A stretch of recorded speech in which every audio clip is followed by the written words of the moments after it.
Assalamualaikum warahmatullahi wabarakatuh. Kembali lagi di YouTube channel Halo Pengacara. Apa kabarnya sahabat Halo Pengacara? Semoga baik-baik saja ya. Dan pada kesempatan kali ini kita akan memberikan informasi sekaligus kita akan membahas pertanyaan yang disampaikan kepada Halo Pengacara terkait dengan bagaimana mengamankan tanah wakaf secara hukum. Ada beberapa pertanyaan yang masuk melalui aplikasi Halo Pengacara yang disampaikan terkait dengan munculnya sengketa terkait dengan tanah wakaf yang disebabkan oleh dua hal. Yang pertama, karena pewakifnya atau yang mewakafkan tanahnya itu sudah meninggal dunia, sehingga hal ini dipermasalahkan oleh para ahli warisnya ya, yang tidak mengetahui proses dari wakaf tersebut. Yang kedua, itu disebabkan oleh meninggalnya salah satu nazir atau semua nazir. Nah, ini kan biasanya kalau tanah wakaf sebelumnya itu kan nazirnya itu biasanya perorangan ya. Jadi jarang sekali yang ada nazirnya itu badan hukum. Sehingga ketika nazirnya meninggal dunia, ini juga sering dipermasalahkan ya oleh pihak ketiga maupun oleh para ahli warisnya ya, baik ahli waris dari si pewakif maupun si pewaris dari nazirnya. Dan berdasarkan pertanyaan tersebut, maka kita ingin memberikan informasi terkait bagaimana cara mengamankan tanah wakaf, ya, tanah yang sudah diwakafkan oleh si pewakif kepada nazir gitu ya. Karena bagaimanapun secara hukum tanah yang sudah diwakafkan oleh pewakif itu tidak bisa dibatalkan, apalagi diganggu-gugat oleh pihak ketiga, dalam hal ini biasanya ahli waris.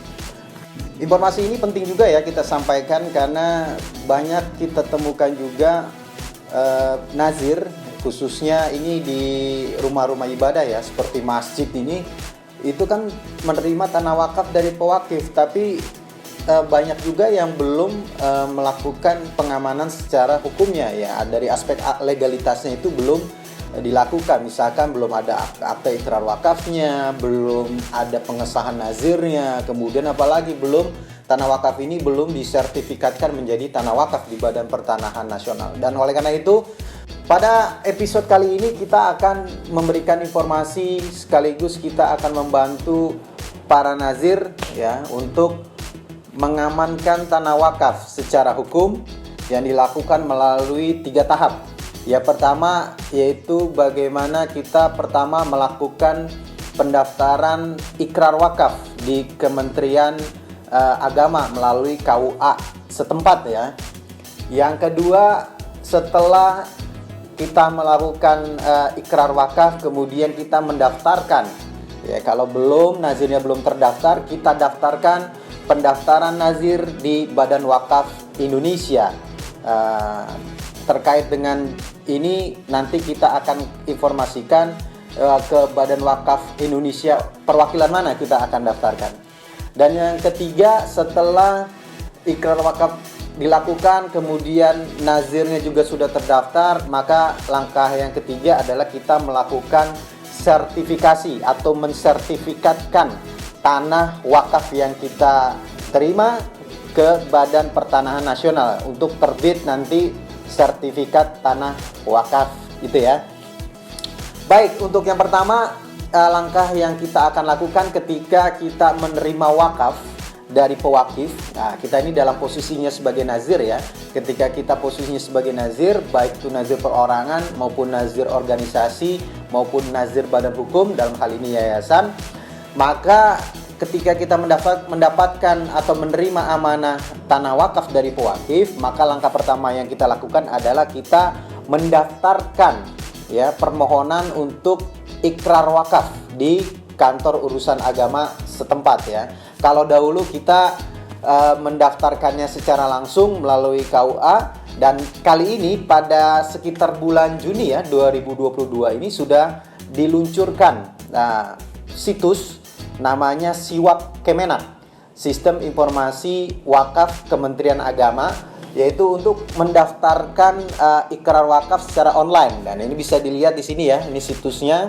Dari situs Siwak Kemenak sini kita bisa lihat. Nah, ini ada, kalau memang belum mendaftar, nanti kita daftar dulu di bawah ya, login dulu, daftar dulu, nanti mengisi data diri untuk kemudian nanti akan kirimkan aktivasinya melalui email yang terdaftar ya. Ketika kita buka email kemudian kita klik aktivasinya, maka kita sudah bisa masuk ke situs Siwak Kemenak ini. Kalau udah daftarkan ID-nya juga, username dan passwordnya, maka tinggal langsung kita login aja ya, masuk ke dalam.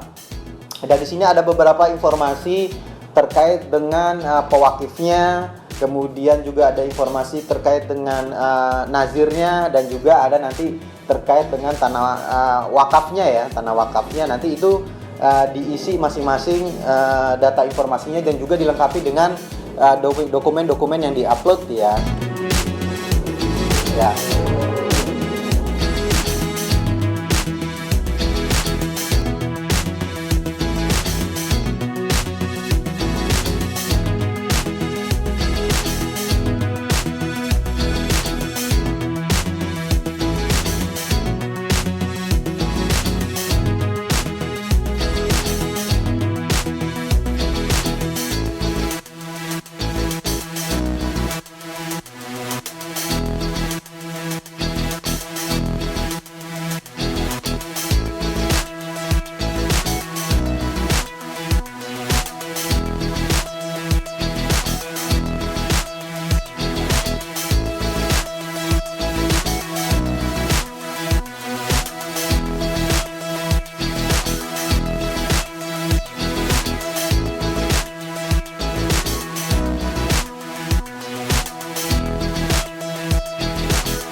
Kalau kita sudah lengkapi semua data dan sudah kita upload dokumen-dokumennya, maka nanti ada verifikasi dari kantor urusan agama ya, KUA setempat. Kalau memang datanya sudah lengkap, nanti kita akan melakukan ikrar wakaf ya. Dan ikrar wakaf yang kita lakukan tuh bisa di kantor urusan agama atau di KUA, di kantornya KUA setempat, maupun kita bisa melakukannya di tanah wakafnya ya. Dan pada saat itu kami melakukan ikrar wakaf itu di kediaman pewakif ya, karena memang pada saat itu kondisi pewakif sedang tidak sehat, maka kita lakukan ikrar wakafnya di kediaman pewakif.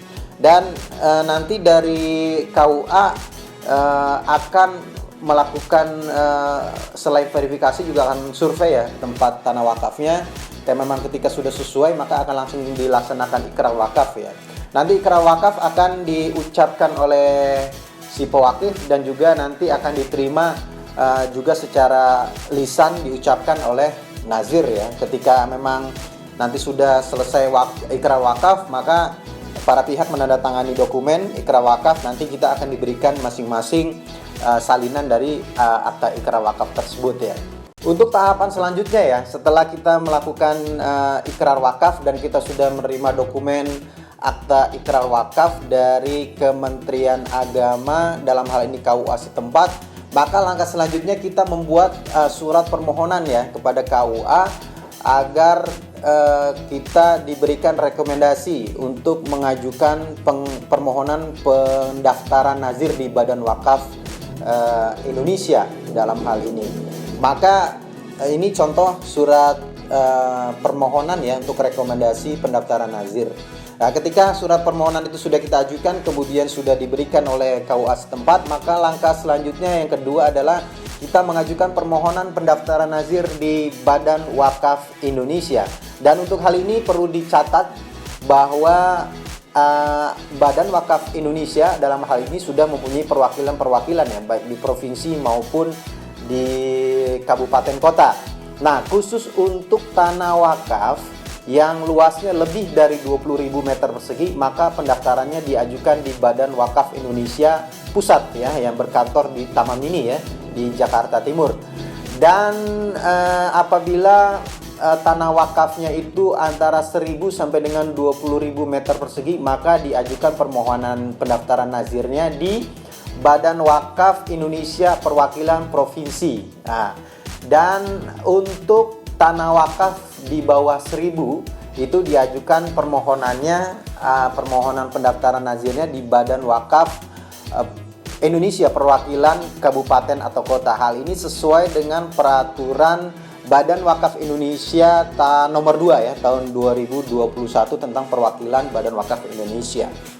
Dan khusus untuk DKI Jakarta itu tidak ada perwakilan di tingkat kota ya, Jakarta Timur, Jakarta Pusat, Jakarta Utara, Jakarta Selatan, Kepulauan Seribu, itu tidak ada ya.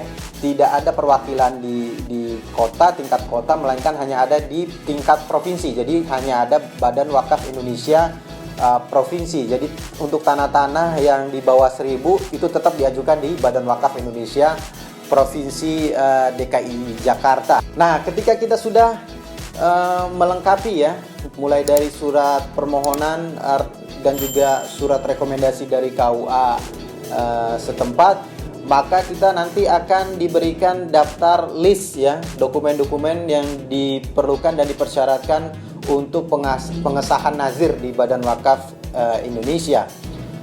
Ketika dokumen-dokumen ini semua sudah dilengkapi, maka nanti dari pihak BWI, dalam hal ini BWI perwakilan ya, baik provinsi maupun kabupaten atau kota, akan melakukan survei ke tanah wakaf yang akan diajukan pengesahan nazirnya ya. Nanti mereka akan datang, kemudian akan melakukan verifikasi data, verifikasi juga tanah wakafnya, kemudian akan membuat gambar ya terkait dengan tanah wakafnya ya. Dan kami dalam hal ini mendaftarkan tanah wakaf ini dengan dengan nazirnya badan hukum ya, karena kita berpandangan antara badan hukum dengan nazir perseorangan memang banyak perbedaannya. Pertama dari segi usia ya, kalau badan hukum itu kan yayasan itu dia dapat didirikan tanpa batas waktu. Artinya usia daripada nazir badan hukum ini panjang gitu ya. Sementara kalau nazir perorangan itu kan ada usianya, dan tadi sempat kita juga singgung di awal bahwa ketika nazir perorangan ini salah satunya atau beberapa meninggal dunia, itu sering juga muncul sengketa gitu ya, sering muncul permasalahan terkait dengan tanah wakaf. Maka untuk menghindari hal itu, kami sih lebih menyarankan bahwa nazirnya itu adalah badan hukum yayasan dalam hal ini. Ketika semua sudah lengkap, data-data yang dipersyaratkan, dokumen-dokumen baik untuk nazir perorangan maupun nazir badan hukum yayasan, maka setelah dilakukan survei oleh Badan Wakaf Indonesia, nanti akan terbit sertifikat ya, sertifikat nazir seperti ini kira-kira contohnya kalau untuk nazir badan hukum. Kemudian juga nanti akan diterbitkan juga atau diberikan juga surat keputusan pengesahan nazirnya ya. Jadi ada 2, sertifikat dan juga surat keputusan. Nah, dokumen ini nanti aslinya akan digunakan atau dilampirkan sebagai syarat nanti untuk tahapan yang ketiga, yaitu pengajuan penerbitan sertifikat wakaf ya, sertifikat tanah wakaf di Badan Pertanahan Nasional. Jadi dokumen ini adalah syarat mutlak untuk mendapatkan penerbitan dari sertifikat tanah wakaf di Badan Pertanahan Nasional. Kalau tidak ada ini, maka kita diminta untuk mengurus ini dulu ya, untuk mengurus surat pengesahan nazirnya dulu. Dan kalau sudah lengkap semua data di Badan Pertanahan Nasional, maka nanti akan terbit namanya sertifikat tanah wakaf seperti ini ya. Dengan terbitnya sertifikat tanah wakaf ini, maka secara hukum kita telah mempunyai alas hak sebagai nazir ya, mempunyai alas hak, dan juga sertifikat tanah wakaf ini adalah bukti yang kuat, memiliki kekuatan pembuktian yang sempurna ya terhadap nanti apabila ada klaim dari pihak ketiga maupun ada sengketa dari pihak ketiga ataupun dari ahli waris ya, baik nazir perorangan yang sebelumnya maupun dari ahli waris dari pewakif ya. Sehingga sebagai nazir kita sudah mempunyai alas hak dan juga bukti yang kuat untuk menangkis ya, untuk menghalau gugatan-gugatan maupun klaim dari pihak ketiga yang tidak mempunyai alas hak begitu ya. Demikian informasi yang dapat kami sampaikan terkait dengan pertanyaan bagaimana cara mengamankan tanah wakaf secara hukum. Mudah-mudahan informasi yang kita berikan ini bermanfaat bagi para nazir yang saat ini menerima amanah tanah wakaf dan memang belum melakukan pengamanan secara hukum atau belum mengurus dokumen-dokumen legalitas terkait dengan tanah wakaf ya. Mudah-mudahan ini tahap-tahap yang telah kita sampaikan tadi memberikan pencerahan dan juga mempermudah proses mengamankan tanah wakaf oleh para nazir di seluruh Indonesia ya. Demikian episode kali ini. Terima kasih telah menyaksikan. Salam halo pengacara. Assalamualaikum warahmatullahi wabarakatuh.